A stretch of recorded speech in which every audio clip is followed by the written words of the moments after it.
These are some of the scenes of Tamil genocide during 2009 in Sri Lanka. The 30-year-long armed conflict between the government of Sri Lanka and the Liberation Tigers of Tamilulam came to an end on the 18th of May 2009.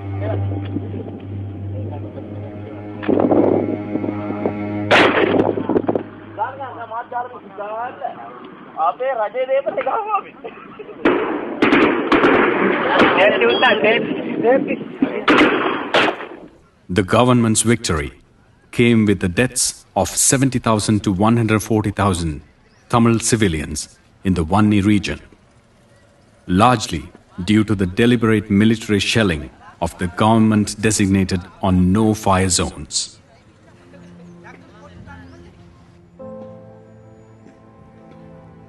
As per the UN report, 40,000 people had been killed in the final days of the battle.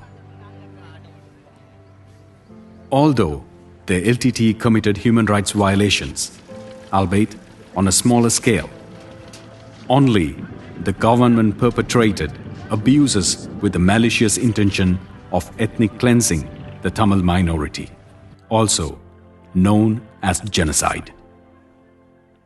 In the decades since, the Tamils' political rights have not always taken a front seat in the international theatre, where genocide recognition is scarce and impunity for atrocities remains common.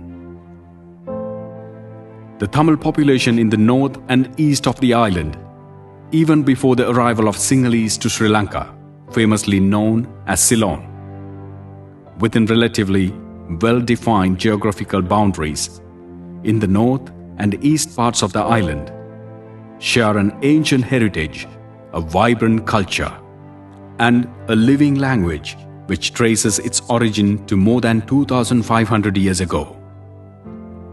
Before colonization, separate kingdoms existed for the Tamil areas and for the Sinhala areas in the island. The Tamil people and the Sinhala people were brought within the confines of one state for the first time by the British in 1833.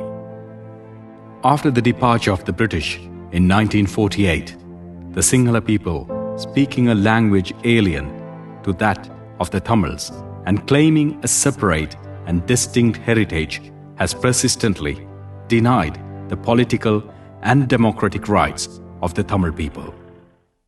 In response, the Tamils were suppressed by the government military forces and other state-sponsored terror tactics to silence their rightful demands until to date. The elimination of Tamils in Vanni was of immense strategic importance because their existence in Vanni joined the northern and eastern provinces into a contiguous de facto state of Tamilulam, which the government of Sri Lanka sought to dismantle. With the aforementioned specific intent, the government of Sri Lanka superiors and military commanders perpetrated 3 acts of genocide during the final phase of the armed conflict. The government of Sri Lanka encouraged Tamil civilians in Vanni to relocate to the no-fire zones that were then shelled by the military.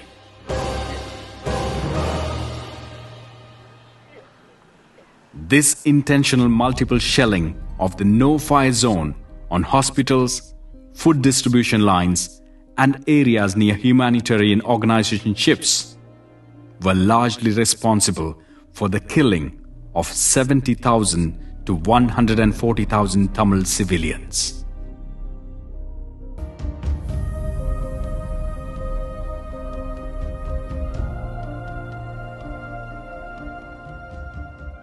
Military shelling also aimed and killed 25,000 to 30,000 Tamil civilians. In addition, state security forces raped and sexually mutilated hundreds of Tamil women and girls who were shot dead.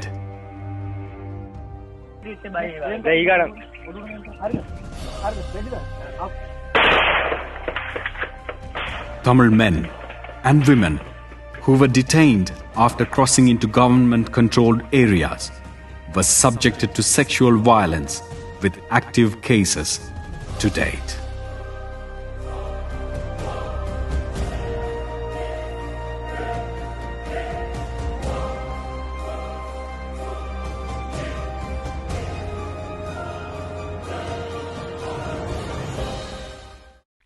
The government of Sri Lanka purposefully understated the number of Tamil civilians in Vanni to limit necessary food, surgical and other medical supplies going to that area and to facilitate the deaths of survivors.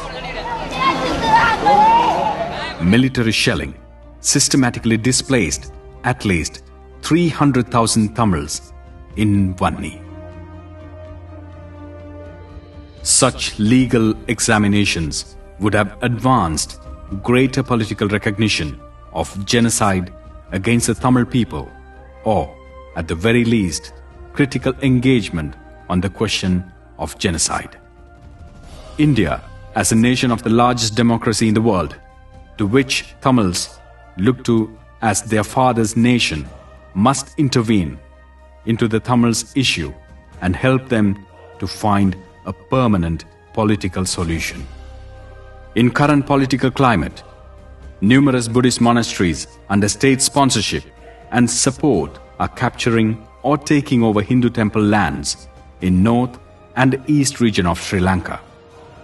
To encourage this, the government has formed an archaeological division which comprises of former military commanders and extremist Buddhist monks. There is no greater agony than bearing an untold story inside you.